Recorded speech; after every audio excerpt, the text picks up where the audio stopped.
y vamos a empezar la palabra de Dios. Bueno, espero que empecemos, que me acompañen por favor a Mateo 26. Mateo 26, versículo 27 al 28.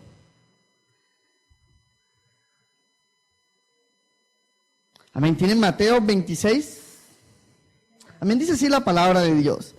Después tomó la copa, dio gracias y se la ofreció diciéndoles: beban de ella todos ustedes. Esto es mi sangre del pacto, que es derramada por muchos para el perdón de los pecados. Amén. Y sabes, decía, Padre, es la Santa Cena, Dios. O sea, porque el pastor, hay 4 miércoles me puso en la Santa Cena, Dios. O sea, es un servicio muy especial, es un servicio que para mí es muy especial, ¿sabes? Es una vez al mes y es un privilegio.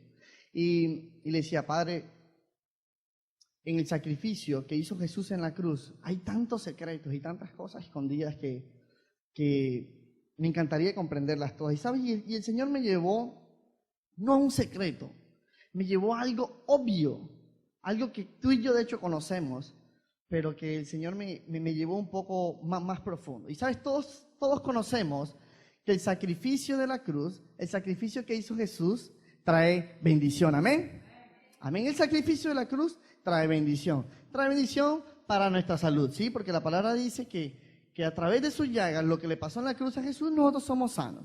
¿Sabes? El sacrificio de la cruz también nos trae libertad, nos trae santidad, nos trae denuedo, nos trae fuerzas, nos trae fe, nos trae esperanzas y nos trae muchas cosas. Pero ¿sabes?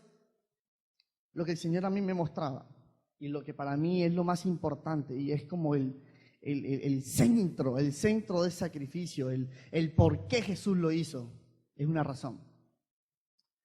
Es para que tú y yo seamos perdonados.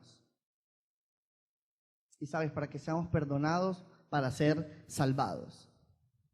Y para que seamos perdonados y seamos salvados a través de la sangre de Jesús. Esa fue la razón primordial. Esa fue la razón por la que Jesús se subió a esa cruz. Por eso derramó toda su sangre. Para que tú y yo hoy fuéramos perdonados.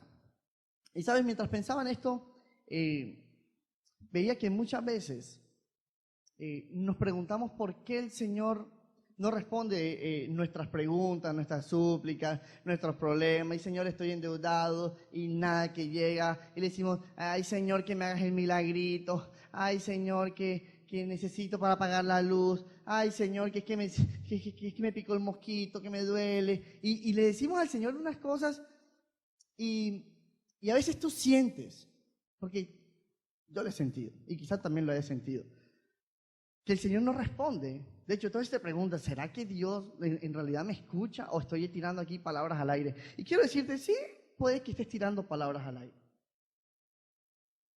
Puede que tus palabras no estén pasando del techo. Y no es porque estés orando mal, no es porque estés hablando mal, no es porque le estés diciendo mal al Señor. Es que hay un paso bien importante que muchas veces nos saltamos porque creemos que la vida como cristianos es que el Señor nos dé y nos dé y nos dé y nos dé. Y sabes, iglesia, la vida como cristianos se trata de dar, dar y dar. Dar, dar y dar. Jesús cuando vino dijo, yo no vine a ser servido, yo vine a servir. Y nosotros decimos, bueno, yo soy seguidor de Cristo, soy un cristiano. Queremos, Señor, dame, Señor, dame, Señor, dame, Señor, dame. Y no queremos dar nosotros. Cuando pedimos, iglesia, cuando oramos al Señor, y a esto voy con todo lo que es el sacrificio de la cruz, hay un paso bien importante que tú y yo no podemos olvidar. ¿Sabes que quizá tu oración de verdad no ha subido al cielo? ¿Sabes que quizá tu oración ni siquiera Dios la ha escuchado? Puede que haya pasado. ¿Sabes que quizá tú estés esperando que Dios haga el milagro y quizá Dios ni siquiera ha dado la orden para que seas bendecido? ¿Por qué? Porque estamos haciendo las cosas en desorden. Mira lo que dice la palabra de Dios en Hebreos 10, del 19 al 22. Así que, bueno, búsquenlo por favor para que lean conmigo. Hebreos capítulo 10, versículo 19.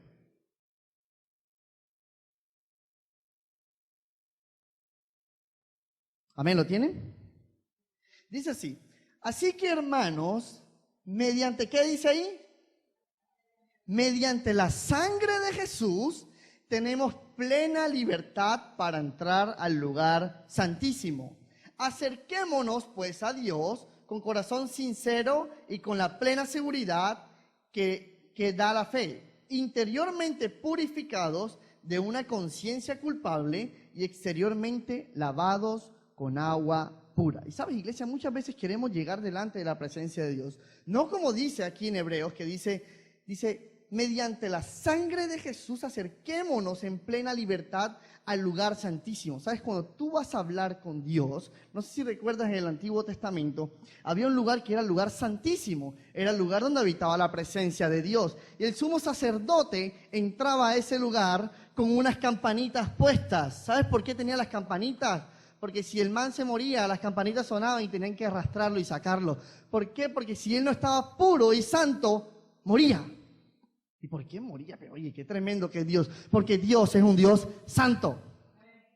Dios es santo y los que se acercan a Él tienen que estar santificados y purificados. Y por eso dice el versículo, interiormente purificados de una conciencia culpable. O sea, tenemos que ir delante del Señor sin culpa. Iglesia, antes de acercarte a la presencia de Dios, ora, dile que te lave, que te limpie con su sangre que ya fue derramada en la cruz. Porque el mismo Dios santo que antes quizá morían los sacerdotes delante de su presencia porque no estaban en santidad, es el mismo Dios santo de hoy. El mismo Dios santo. Entonces no me digas que ahora yo voy a llegar puerco, cochino, delante de la presencia de Dios. No digo que vas a morir, pero tu oración va a morir ahí.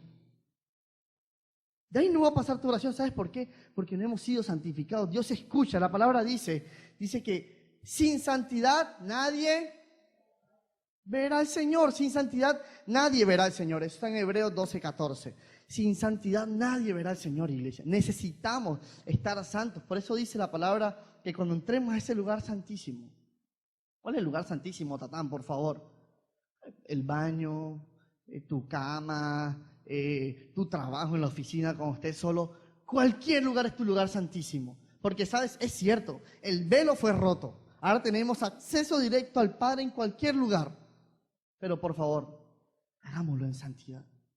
¿Quieres que el Señor escuche tu oración? Hazlo en santidad. Quizá por eso no has obtenido respuestas, ¿sabes? Porque no hemos sabido llegar delante de la presencia de Dios y no hemos tomado ese lavamiento que ya Jesús hizo para nosotros. Entonces, yo me ponía a pensar de que es como si, claro, como Jesús ya rompió el velo, ¿cierto? Ya tenemos acceso directo al Padre, entonces yo llego a la casa de papi relajado y le digo, papi, aquí estoy. Porque yo tengo acceso directo a la casa de papi. Y sabes, no es así. Para llegar a la casa de papi necesitamos estar limpios y puros. ¿Amén? Listo.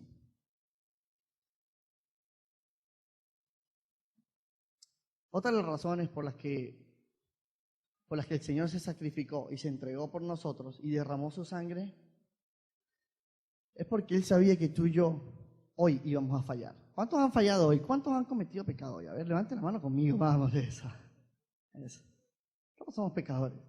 Y diario pecamos. Y diario algo hacemos mal, pensamos mal, te quiero golpear, o ¿por qué me hiciste eso? O dijiste una mentirilla, esa pequeña, ¿sí? Pero vamos, algo pasó allí. Porque no somos perfectos, iglesia. Y muchas personas, miren lo terrible que es el pecado. Muchas personas, estuve leyendo un pequeño artículo que hablaba acerca de por qué los jóvenes adultos se salían de la iglesia. O sea, estamos hablando de jóvenes entre los 18 y los 30 años de edad, o 20 y pico años de edad, se salen de la iglesia, a pesar de que han caminado con el Señor. Y dice que la primera razón es porque toda su vida fueron llevados por sus padres a las iglesias, ¿no? Siempre le dijeron, vamos, hijo, vamos a la iglesia, y crecieron en la iglesia, pero no crecieron con una convicción de fe, sino que esa convicción fue implantada en su mente, tienes que creer, tienes que ir a la iglesia. Ellos nunca lo creyeron en su corazón. Entonces, cuando tienen oportunidad de creer por ellos mismos, dicen, bueno, en realidad esto nunca me gustó y se alejan. Bien, esa es una razón. La segunda razón es porque cuando el pecado llega a la vida de una persona, puede ser tan fuerte que puede provocar que una persona se avergüence de estar delante de la presencia de Dios. A mí me pasó. Yo he sido cristiano 2 veces. Esta es mi segunda vez. La primera vez que fui cristiano, me atreví y dije, yo voy a ir por mis amigos. Ellos no me van a jalar a su mundo, yo los voy a jalar a la iglesia. Me sentía fuerte, me sentía preparado y dije, ya estoy listo para enfrentar esto. Y cuando fui a la iglesia, desastre total. ¿Sabes por qué no volví a la iglesia? Mi líder me llamaba todos los días, hey, no, díganle que no estoy. Porque yo sentía vergüenza.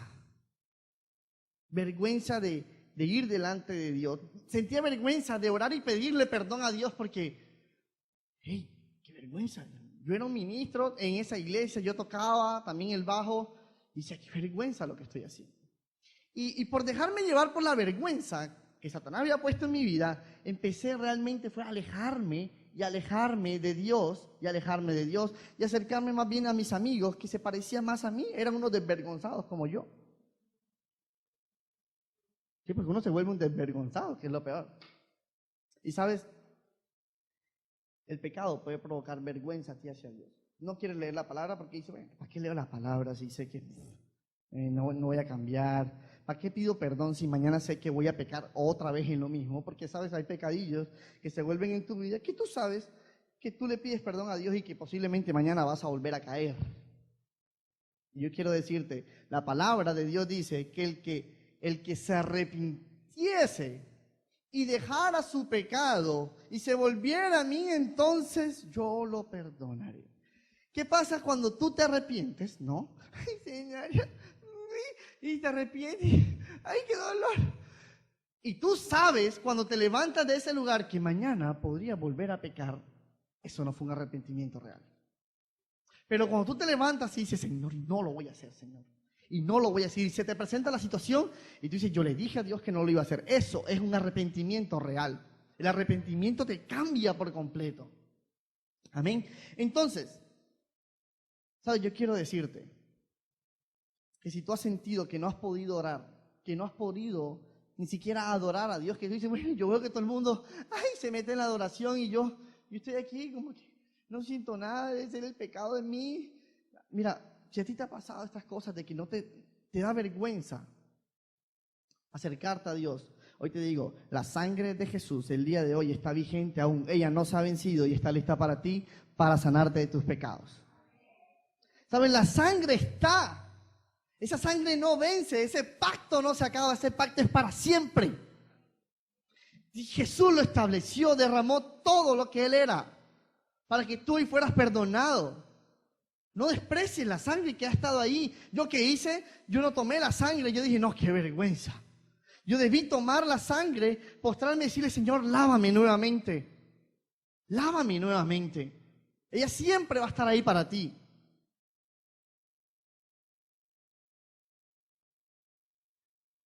¿Sabes? Ese fue el propósito de la cruz. Jesús se hizo vil, se hizo un vil pecador. Digo se hizo porque Él no cometió pecado. Él se hizo un vil pecador. Él tomó los pecados de la humanidad. Tomó los pecados de la humanidad y se los llevó a la cruz. Él ya tomó tu pecado, el que tú sabes del que estamos hablando hoy, el que solo tú conoces, y tú y Dios, ¿no? Y Satanás también lo conoce, pero que solamente ustedes lo conocen. Que yo no lo conozco, yo te veo aquí muy lindo. Yo digo, no, estos manes no pueden pecar, por favor. ¿Dónde puede haber pecado en ellos? Pero sabes, Dios sabe y tú sabes cuál es. Y quiero decirte, Jesús, el día en que estaba en la cruz, conocía ya tu pecado y dijo, yo lo tomo y me lo llevo a la cruz. Jesús sabía que hoy ibas a estar en este lugar y te digo, Él ya tomó tu pecado y lo llevó a la cruz, iglesia. No hay pecado más grande, no lo hay, porque Jesús se hizo el más malo malote, aunque tú digas, ay, pero es que yo peco tanto, es que yo tengo ese pecado tan malvado, es que en el pasado hice algo tan tremendo. Yo quiero decirte, aún ese pecado Jesús se lo llevó en la cruz. ¿Cuánto le dan un fuerte aplauso al Señor? Porque nos ha perdonado, porque tomó nuestros pecados y se los llevó.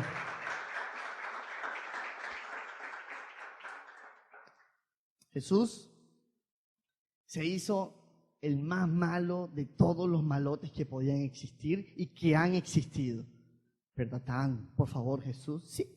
Porque digo, Jesús no pecó. Él se hizo el más malo malote. Tomó los pecados de toda la humanidad. Todos. Se los enganchó, como decimos aquí. Y se los llevó a la cruz. Y dijo, esto es por ti. Esto es por ti. Puedes unir a Hitler, Osama Bin Laden y Judas Iscariote, y Jesús llevaba todos esos pecados y fue el más malote de todos los malotes. Jesús olía a pecado cuando estaba en la cruz. Jesús le pesaba el pecado encima. ¿Sabes que fue tanto el pecado que Jesús cargó en la cruz? Que dicen los estudiosos que cuando Jesús dice, Padre, ¿por qué me has abandonado? Fue porque por un momento el Señor, que es santo, no podía estar en ese lugar. Dice que por un momento el Señor volteó su rostro de Jesús, porque era tanto pecado que él dijo, oh, por Dios. ¿Sí? O sea, ¿sí me explico? Era tremendo lo que había en Jesús.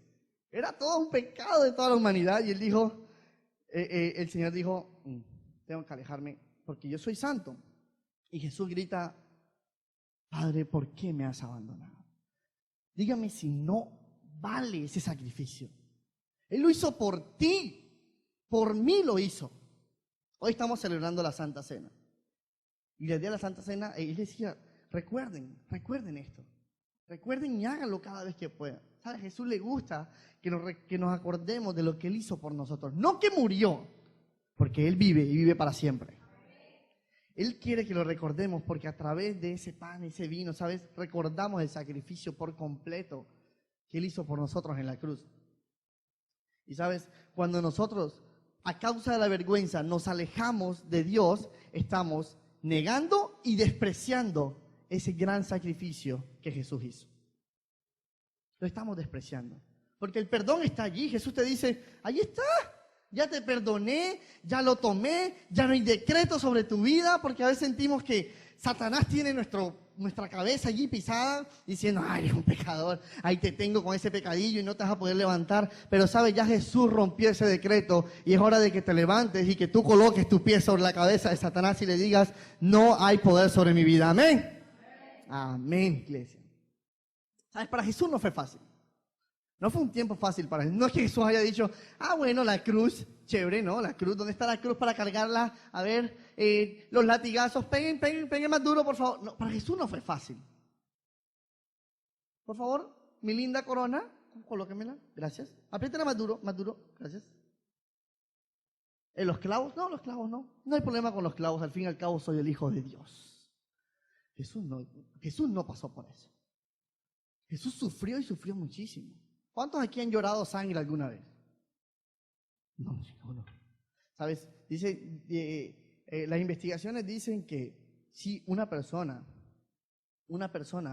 puede llorar sangre en un momento de desespero, de estrés, de todo eso, una persona puede llegar a llorar sangre. ¿Te imaginas eso? Y para Jesús no fue fácil. A Jesús lo desnudaron, lo escupieron, lo clavaron, lo azotaron, le quitaron todo lo que él era. Y Jesús siempre guardó silencio por ti y por mí. Amén. Qué bueno que es Dios. Para Jesús fue tan difícil, iglesia, que él tuvo que decir, y esto me parece tremendo porque era el Hijo de Dios y así de duda estaría la cosa, que por un momento le dijo, Padre, por favor, si tú quisieras, él no se reía, ¿no? Si tú quisieras, deja pasar esta copa de mí. Esto es muy duro, o sea, yo sé lo que viene. Yo sé que me van a prender ahora. Sé que me van a dar juguete duro. Y luego dijo, pero Padre, que se haga tu voluntad y no la mía. Ese era Jesús. Ese era Jesús. Y mientras estaba cargando la cruz, yo te aseguro que Él pensaba en ti. Yo te aseguro que mientras la azotaban, Él pensaba en ti. Y Él decía, sí, lo haré porque quiero estar contigo toda la eternidad. Amén. ¿Por qué no le damos otro fuerte aplauso a Jesús? Porque quiere estar con nosotros por siempre y siempre. ¿Sabes? Cuando nos ponemos a ver todo lo que Jesús hizo,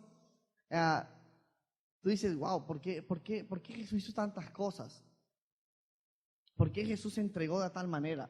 Y, ¿sabes? Alejita y yo siempre hemos llevado una forma de manejar nuestra relación, o no, de impulsar nuestra relación. Porque nosotros impulsamos cada vez más nuestra relación. ¿De qué manera? Cuando nosotros nos convertimos en novios, decíamos, amor, ¿sabes qué? Fue difícil que llegáramos a ser novios. Fue difícil que llegáramos a ser novios. El pastor sabe por qué se ríe, pero no fue fácil. ¿Sabes? Tuvimos que luchar. Y luchar y luchar. Y cuando éramos novios, ¿qué decíamos? Amor, hagamos que valga la pena todo ese esfuerzo. Que este noviazgo valga la pena todo el esfuerzo que hicimos. Cuando nos casamos dijimos, amor, ya pasamos el noviazgo, hagamos que siga valiendo la pena ese noviazgo y ese cuando antes de que éramos novios. Sigamos haciendo que valga la pena. Y pasamos 1 año de matrimonio, ¿sabes? Y hoy, a 1 año y 5 meses que estamos cumpliendo de casados, decimos, sigamos haciendo que valga la pena todo lo que hemos pasado. Es nuestro impulso. Es lo que nos impulsa adelante. ¿Sabes cuál era el impulso de Jesús? Esto que estoy haciendo vale la pena porque yo quiero verte conmigo en el reino de los cielos.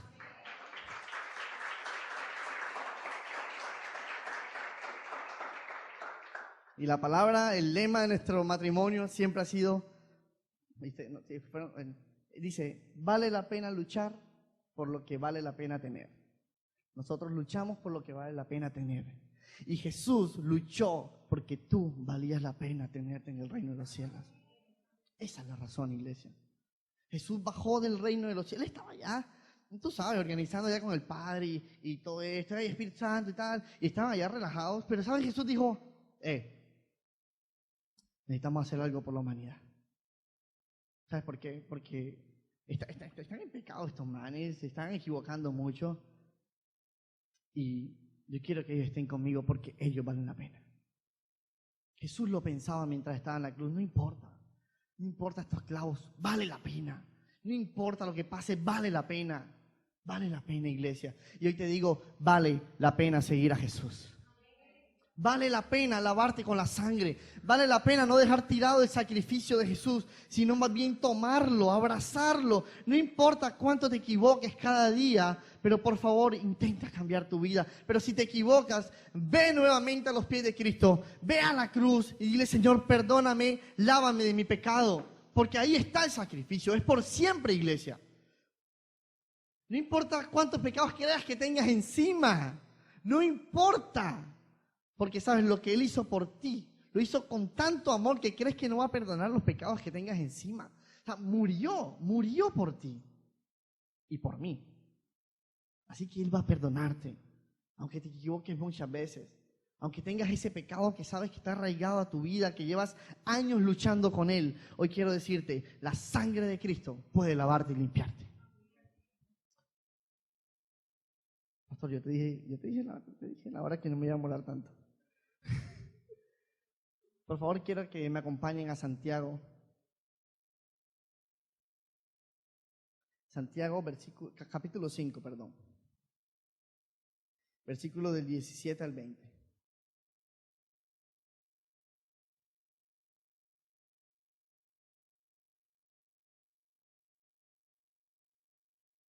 Santiago 5, del 17 al 20. ¿Amén? ¿Lo tienen? Elías era un hombre con debilidades como las nuestras. Con fervor oró que no lloviera, y no llovió sobre la tierra durante 3 años y medio. Volvió a orar, y el cielo dio su lluvia, y la tierra produjo sus frutos. Hermanos míos, si alguno de ustedes se extravía de la verdad, y otro lo hace volver a ella, recuerden que quien hace volver a un pecador de su extravío, lo salvará de la muerte y cubrirá muchísimos pecados. ¿Sabes? Me encanta cómo empieza este versículo porque nos muestra a un Elías que también se equivocaba. ¿Y cuánto? Elías era tremendo. O sea, Elías era un profeta de esos que yo digo, oye, o sea, Eliseo coronó, o sea, le fue genial. Porque recibió la doble porción que ya recibió Elías. Y dice, Elías era un hombre con debilidades como las tuyas y las mías. Y sabes, y Dios los usaba. Dios lo usaba porque yo estoy seguro que Elías era un hombre que aunque se equivocaba, iba delante de la presencia de Dios, se arrodillaba y le decía, Señor, perdóname por lo que he hecho. Y termina diciendo el versículo que recuerden que quien hace volver a un pecador de su extravío lo salvará de la muerte y cubrirá muchísimos pecados. Y quiero decirte que el Dios que tú y yo tenemos hoy puede cubrir todos los pecados. Todos los pecados que hayas hecho hoy, los que vas a hacer mañana, los que has hecho hasta el día de hoy, ya Jesús los pagó. ¿Sabes? Y es tu decisión ir delante de Dios y tomar ese perdón.